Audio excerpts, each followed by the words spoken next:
toi. Merci. Oh, mon frère, ça commence tout comme ça.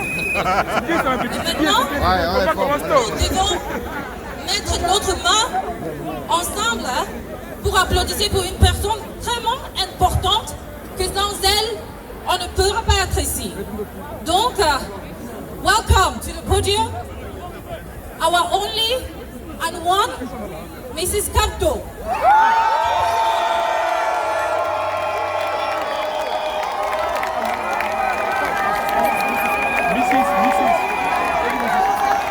Mrs. Capto, everybody. Mrs. Capto, tout le monde.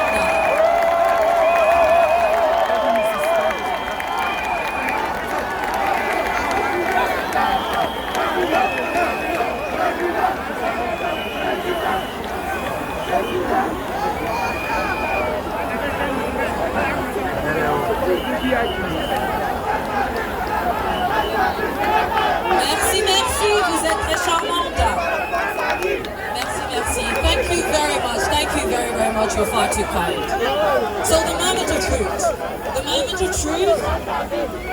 le moment que nous attendons depuis que nous sommes là, la personne la très importante qui va nous amener jusqu'au bout, c'est seulement le sel, notre père,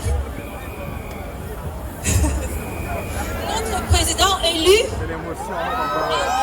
toute force électorale, notre président élu, en dehors de toute force électorale, accueillons sur le podium notre président élu, le professeur Maurice Capto.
Merci tout le monde. Merci. We have welcomed our professor at Grand National. Thank you very much. That's how it's done.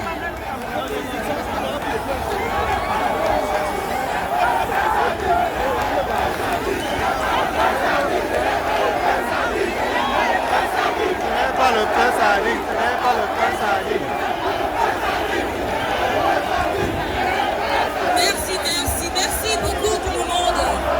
Il faut qu'on continue vers le programme parce que nous n'avons pas tout le temps pour rester ici. Donc, merci beaucoup. Et notre président, vraiment, il est reconnaissant.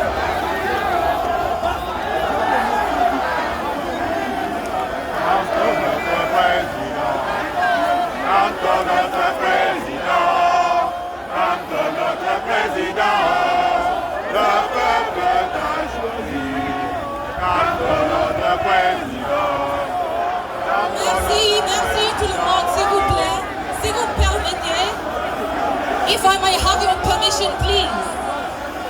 Si vous permettez.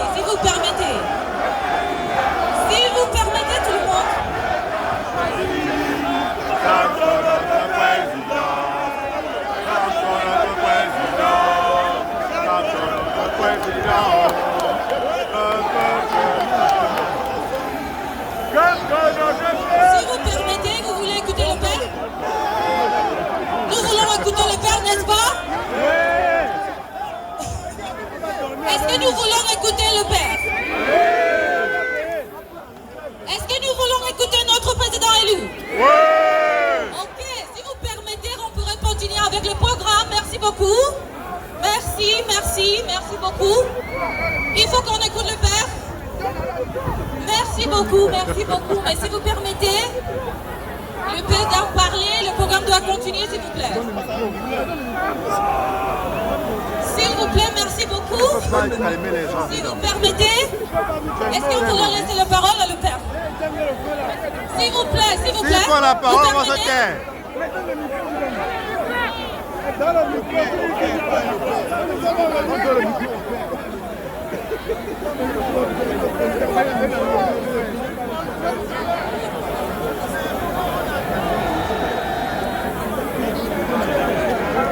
Donc la prochaine personne qui va venir vous adresser la parole, s'il vous plaît, si vous me permettez, c'est notre cher Monsieur Pender Koka de la mouvement Agir.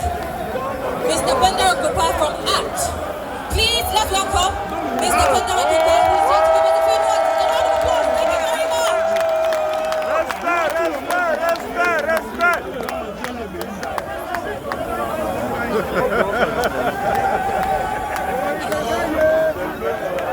Chers frères et sœurs,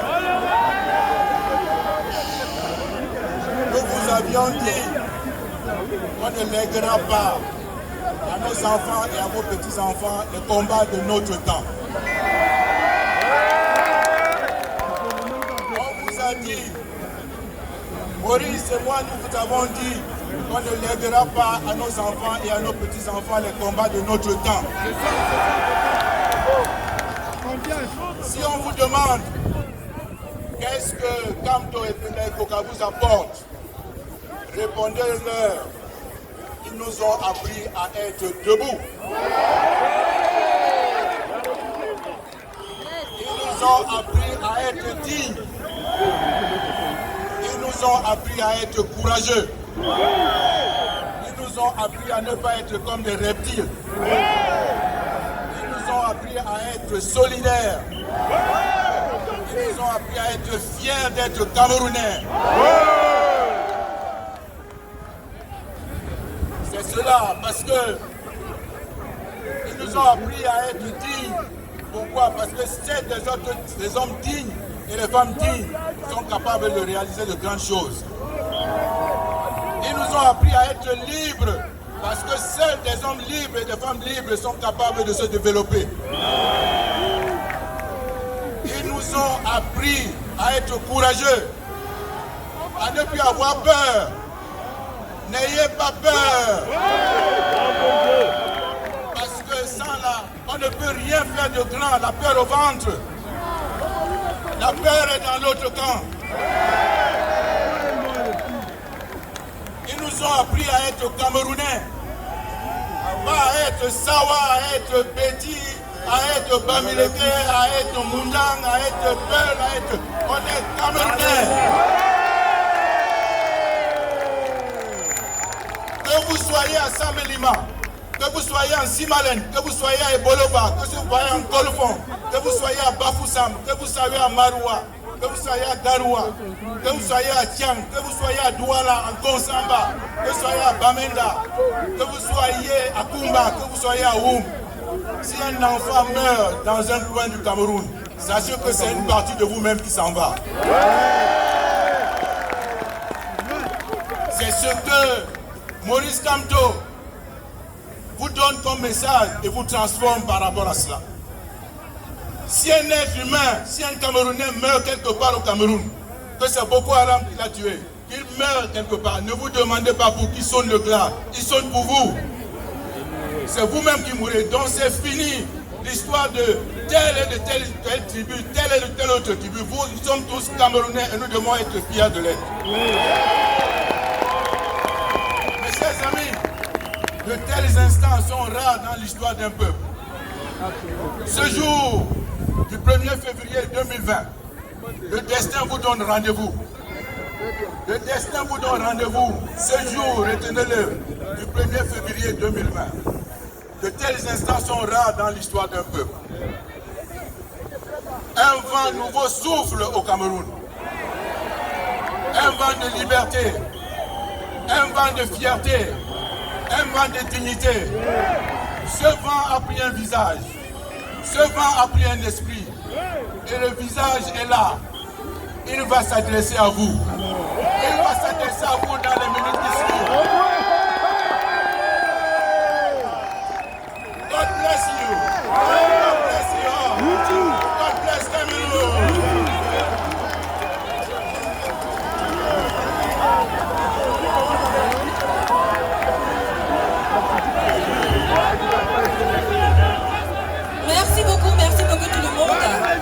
a tenu jusqu'à maintenant.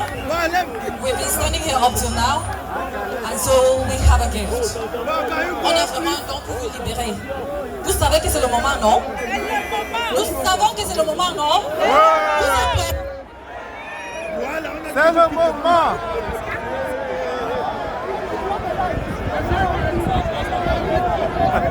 Il y a des traites là-bas ou quoi? À cause de l'Enéo. À cause de l'Enéo.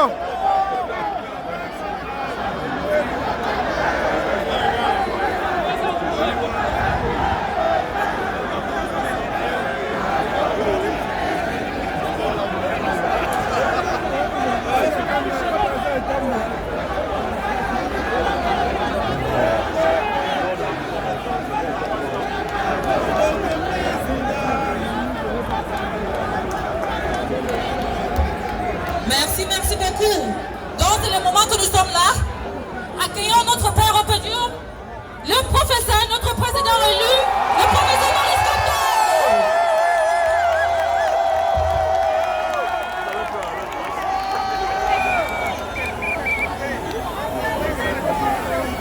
Mes chers amis,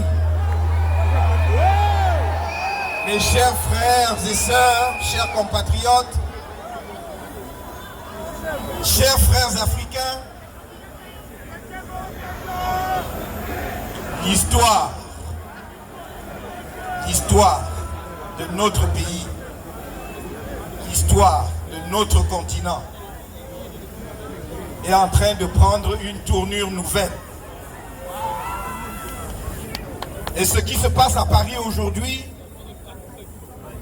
est un moment exceptionnel, unique. Nous devons marquer cet événement parce que ce qui, pour les Camerounais, est le fil invisible qui relie tous ces enfants partout où ils sont. Et c'est l'hymne national du Cameroun.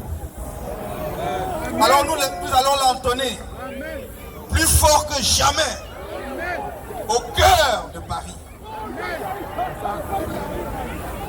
Au Cameroun, berceau de nos ancêtres, va debout et jaloux de ta liberté. Comme un soleil, ton drapeau, fier doit être, un symbole à notre foyer unique. Que tous les temps vivent, que les chars soient tous d'amour, que ce soit leur salut, pour remplir leur devoir toujours. Chère patrie, chère chérie, notre seul et vrai bonheur,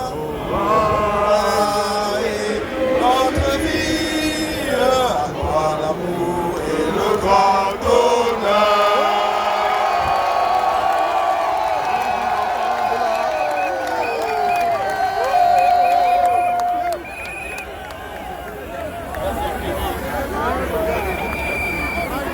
I'm sorry, but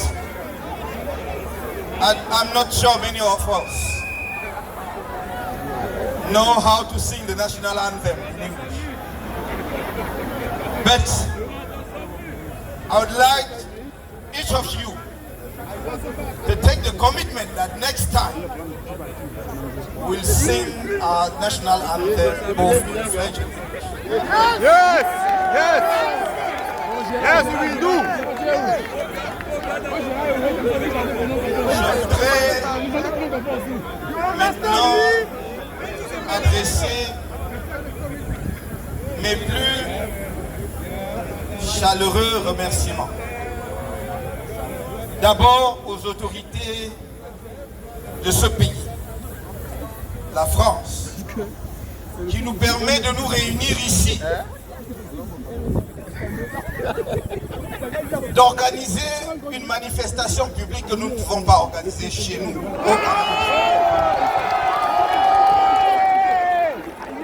En rendant cela possible, ils veulent confirmer que la République française est effectivement porteurs d'un certain nombre de valeurs fondamentales, parmi lesquelles la valeur de liberté. Mais ils veulent aussi, je vais y voir, un message qu'ils envoient en direction de ceux qui, ailleurs, revendiquent bruyamment leur soutien alors qu'ils ne partagent pas ces valeurs.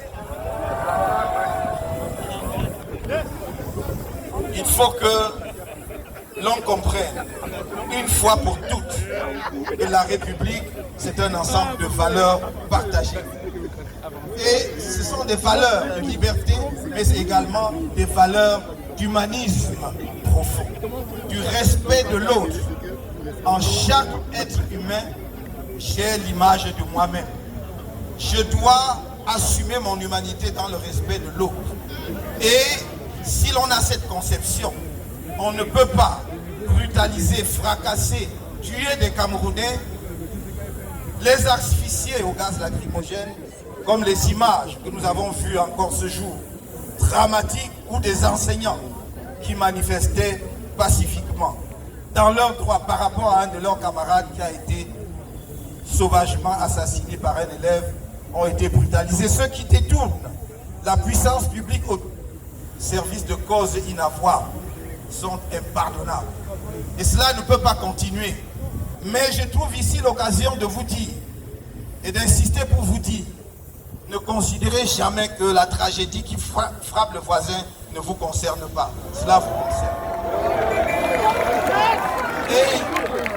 Et en manifestant une certaine indifférence à ce qui arrive à différentes communautés nationales depuis l'indépendance de notre pays, voire avant l'indépendance de notre pays, on dit ça concerne tel et tel groupe, ça c'est pas notre affaire.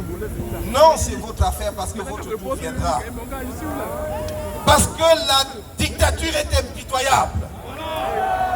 Elle commence parce qu'elle considère comme la menace la plus grave, la plus imminente, pour finir par tout ce qu'elle considère comme un obstacle, gêne.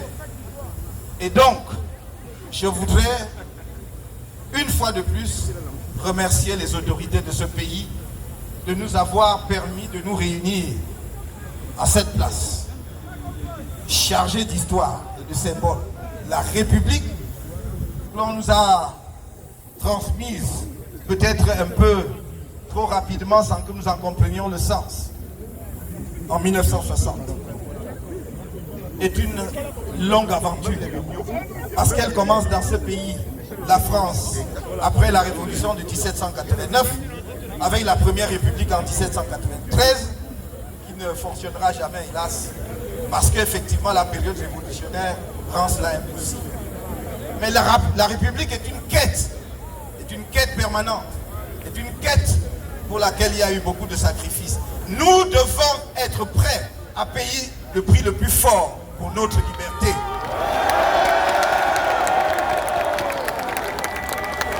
Car il a fallu attendre 1848 pour que la République triomphe en France, mais pour une très courte période.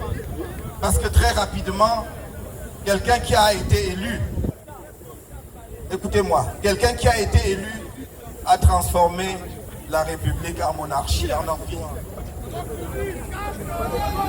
On peut donc élire des monarques sans s'en rendre compte. Et donc, la République née en 1948 va disparaître très, très rapidement. Et ce n'est qu'à partir de 1875 que la Troisième République va s'installer et que la République va enfin s'installer en France. De 1789 jusqu'en 1875, on cherchait la République ici, dans ce pays. C'est cette République, la troisième, puis la quatrième. À partir de 1946, là où, effectivement, nous au Cameroun, on commence à avoir un embryon d'institution, que la République prend véritablement racine. Mais ce qu'on va nous transmettre en 1958, c'est la version que nous connaissons, mais que nous appliquons mal. Je voudrais donc que vous compreniez que la République n'est pas, et nulle part n'a été acquise facilement. Et que si nous voulons que la République, avec ce qui l'accompagne, c'est-à-dire la liberté et la démocratie, triomphe dans notre pays, nous devons retrousser les manches et les esprits et savoir que notre combat doit se poursuivre chaque jour jusqu'à ce qu'il triomphe, parce que nous sommes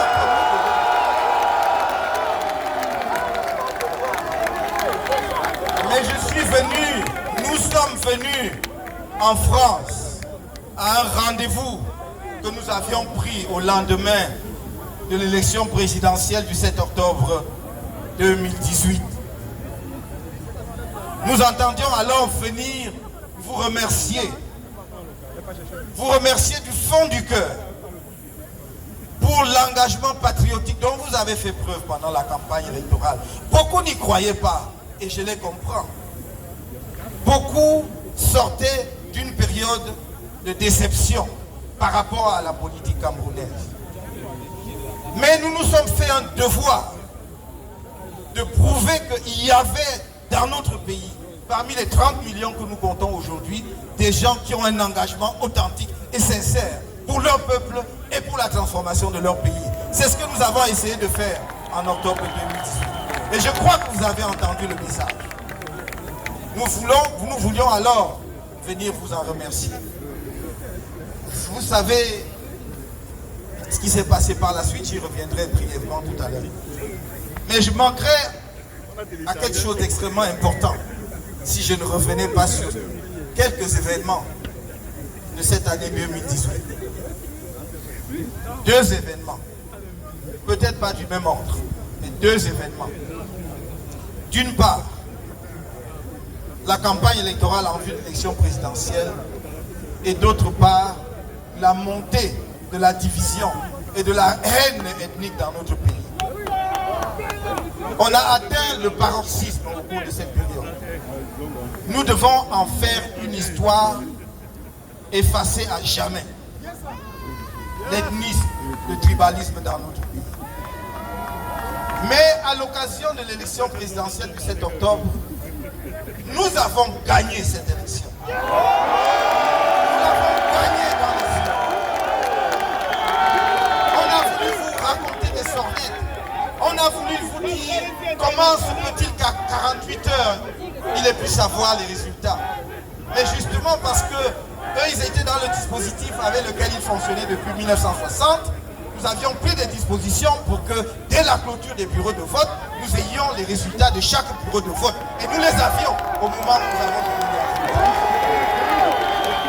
Et j'ai dit, je leur ai dit ici à Paris, y compris pour les autorités de ce pays qui en auraient quelques doutes, j'ai mis au défi quiconque et ceux qui sont en charge, dit-on, de la conduite des affaires de notre pays au Cameroun, s'ils le veulent, que l'on passe au recomptage des votes.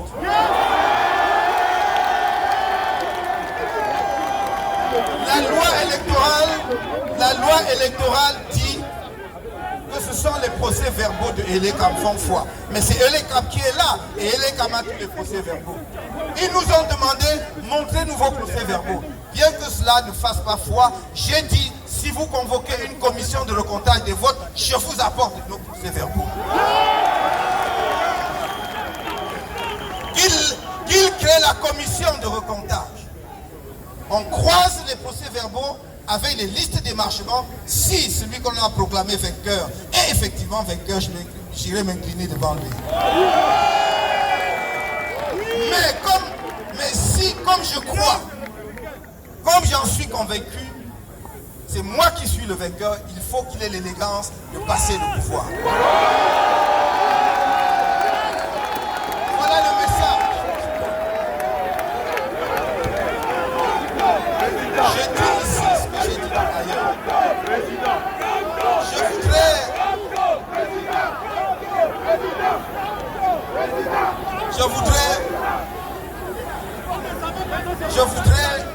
Je voudrais que la politique dans notre pays cesse d'être simplement des injures.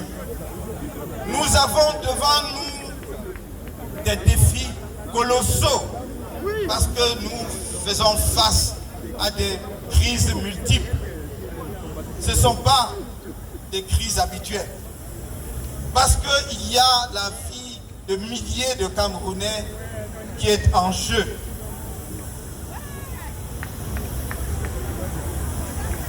Vous savez que depuis 2016, il y a ce que l'on appelle chez nous la crise anglophone. il y a une crise sévère dans les régions du nord-ouest et du sud-ouest. C'est plus qu'une crise, il y a un conflit armé qui fait des milliers de morts.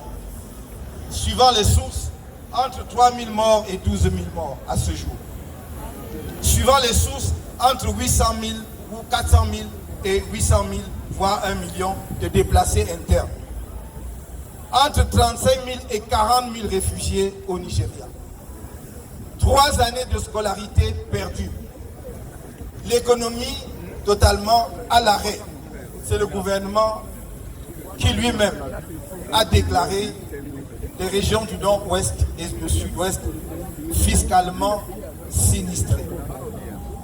Donc on ne peut plus collecter des impôts dans ces deux régions parce qu'il n'y a plus d'activité économique.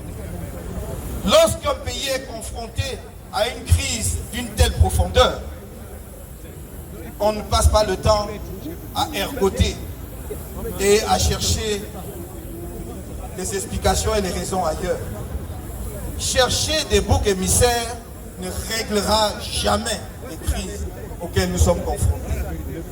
Le rôle d'un gouvernement, c'est de régler les problèmes du pays.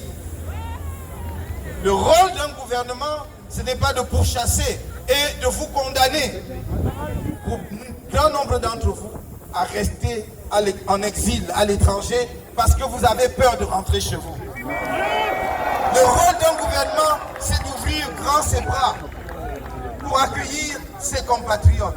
Et tous ses compatriotes. C'est pourquoi j'ai dit, je viens à Paris à la rencontre des Camerounais, de tous les Camerounais, sans distinction, sans exception. Vous êtes les bienvenus et je vous aime tous du plus profond de mon cœur. Soyez rassurés, je suis là pour vous tous. Je suis à Paris pour tous les Camerounais, toutes les Camerounaises. Eux, ils voient en vous la diaspora des adversaires, voire des ennemis. Je vois en vous une chance exceptionnelle pour mon pays. Ceux avec qui je veux construire le Cameroun de demain.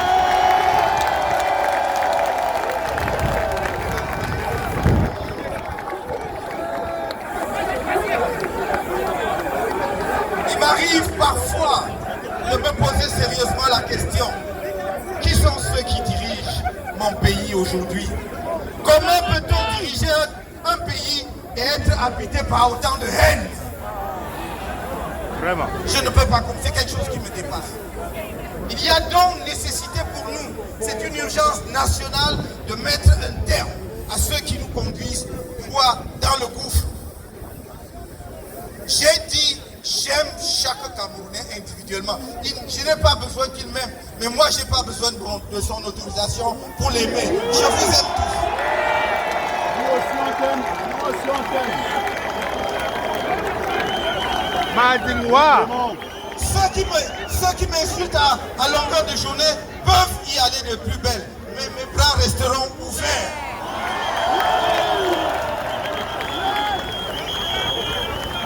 J'ai dit devant le Conseil constitutionnel que j'aimais tellement mes frères de toutes les régions que s'il y avait un concours à passer pour être de cette région-là, je passerais ce concours. Et croyez-moi, je ne l'échouerai pas parce que je n'étais pas dans l'école. Je passerai.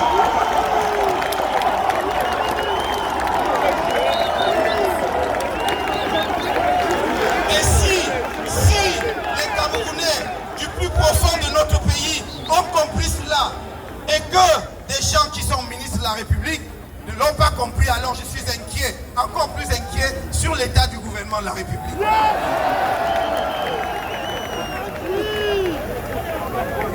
Après l'élection présidentielle, j'avais envoyé un message très clair. J'ai fait un message public que vous pourrez retrouver qui date de novembre 2018, dans lequel je disais clairement ceci.